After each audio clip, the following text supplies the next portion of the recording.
So the question everybody's asking is the new cover of my book, for my forthcoming book, I, Alien, Memoirs of a UFO Spy, is the John Lewis advert inspired by it? And the answer is yes, yes. Dougal Wilson rang me up. I said, yes, Dougal, use it, whatever, mate, no problem at all. Of course it is. How are you all? Just a quick thing to camera from me. I find that I have a lot to say, but I find that when it's relevant, I say it, kind of thing. So what I'm going to talk about to you today is how relevant that advert is to the real life scenario and actual events of contact with ET. You'll find as a member of the public in real life, if you have contact with ET, you'll get recoil from unexpected quarters on this because it's highly classified. And what happens is, even though in the mainstream media at the moment, in the American press especially, Washington Post and New York Times, you've got they are a threat, and we do not know what they are. They do not know what we are, but it's farce, absolute comical farce. They do know what they are. It's highly classified, and even some of it I can't talk about. I actually can't talk about some of the experiences I've had, because it's the nature of the beast. And at some point in the proceedings, you will come across this kind of merging of UFOs with the Dan Brown type angels and demons scenario. Hence me in my book talking about the Collins elite, a very special agency who thought that some of the UFO phenomena was demonic, you see. But not all of it is, and I think that the director in the John Lewis ad portrayed the alien contact scenario absolutely beautifully. He really did in real life, away from the alien fear invasion porn that is inspired by human conflict. It's absolutely ridiculous. I get sick of seeing it because I am a contact experiencer. So I am somebody who has communicated with these people behind the UFOs, similar to a Damsky, Van Tassel, all that kind of thing. I make no apology for that. But what I want to share with you, what has inspired me in my work, and I thought the advert was an inspiration. I thought that the director got it spot on, away from the chortle factor. He's done his research. He knows what the real deal is.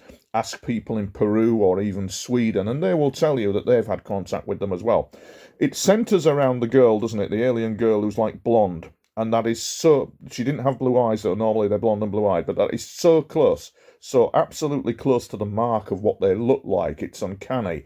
And one wonders, one really does wonder if there is classified operations running in this area that slowly integrates humanity into their existence. And I think there is. But there's something that inspired me. You're looking at the picture now. And this, for me, is kind of like my interaction with them that is still ongoing. I've written about it in my book about what went on with them, but these blonde aliens, this is a piece of art that I did. Oh no, sorry, that I kind of like somebody did for me, and then I enhanced it up digitally. And this one is like an avatar warning. So it's called the Nordic. I call it the Nordic symbolic warning.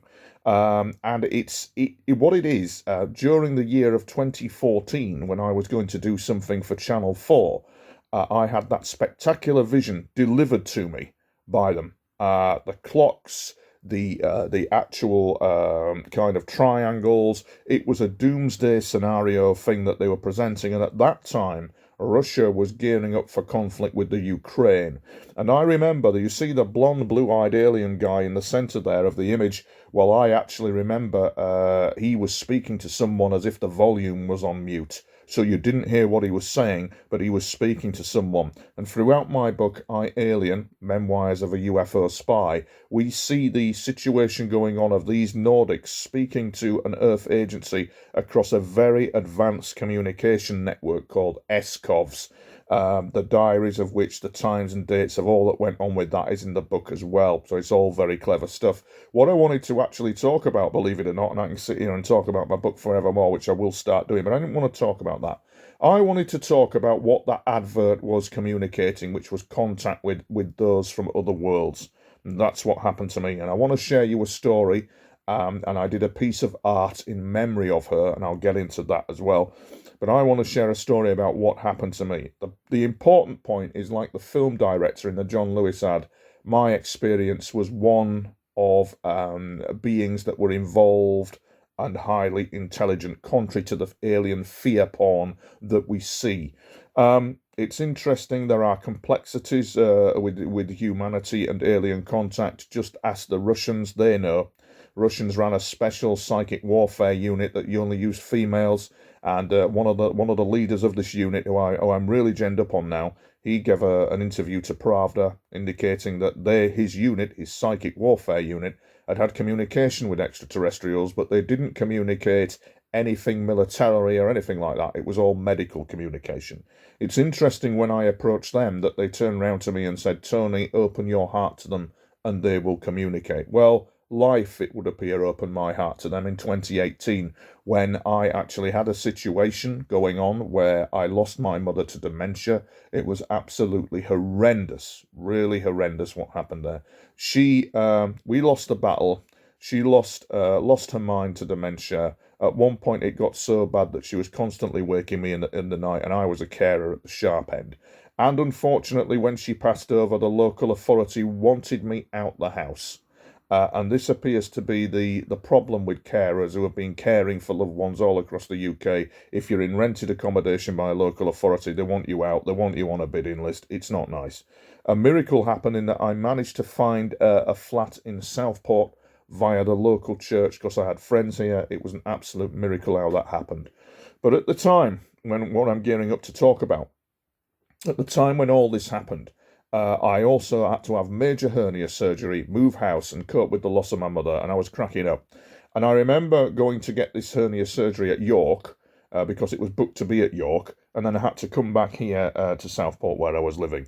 And it was at that point that I was suffering severe mental exhaustion like you wouldn't believe. It was horrendous.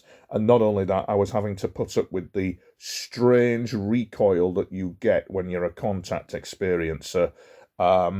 It's psychically driven, a bit of angel and demon stuff going on. Won't get into that at the moment, but it kind of like, if you're a contact experiencer with the UFOs, it carries with it not so much consequences, but you're like you're like a revolving door. Your mind becomes a revolving door for other aliens, and there are challenges with it. There really is. But on saying that, I got in contact with somebody in the United States who's a fellow contactee, a fellow UFO experiencer. The term contactee was used in the 1960s and 50s to denote people in America who had contact with UFOs. They were actually monitored by the FBI for communist sympathies. I can tell you that our military is actually very smart, and they are also monitoring the UFO situation quite closely. They do know what they are, but in the media, the mantra is we don't know what they are. So they're trying to find a way around it, actually, and understand it. That's another story. So I get in contact with this lady in America who is a contact experiencer, and I explain my situation, and this is what's fascinating. She turns around and goes, I will speak to them and see if they can help. And that's triggered a strange recoil of events over the Marine Lake here in Southport that I will never forget to this day, and this is my important point. And so I'm sat on the bench outside the Marine Lake there by the lake. I'm absolutely exhausted. The year is 2018. I'm recovering from hernia surgery. I'm also being sick constantly after the surgery. It's all to do with the digestive system and all that. I'm broken. To be quite frank, I'm absolutely broken. And I consider myself to be, I don't know, I consider myself to be quite unwell, and there was no hope anymore, actually. And it was at that point I looked up to discover a pink triangle, a pink UFO triangle that hovered in the sky for about 5 minutes. 5 minutes. It wasn't 5 minutes. What am I talking about? 10 seconds, 30 seconds, something like that. It hovered above me and then went. But at the same time, across the shoreline at the other side of the lake, a very bright white light appeared. It absolutely moved across from left to right, and it lifted my exhaustion. I mean, it was unbelievable. It just lifted the exhaustion, and at that point I could function again. And it's been like that for a very long time. It was crippling exhaustion. I managed to also get to the doctors, and I'd had a slightly undiagnosed condition, it would appear, that needed sorting out, which I did as well.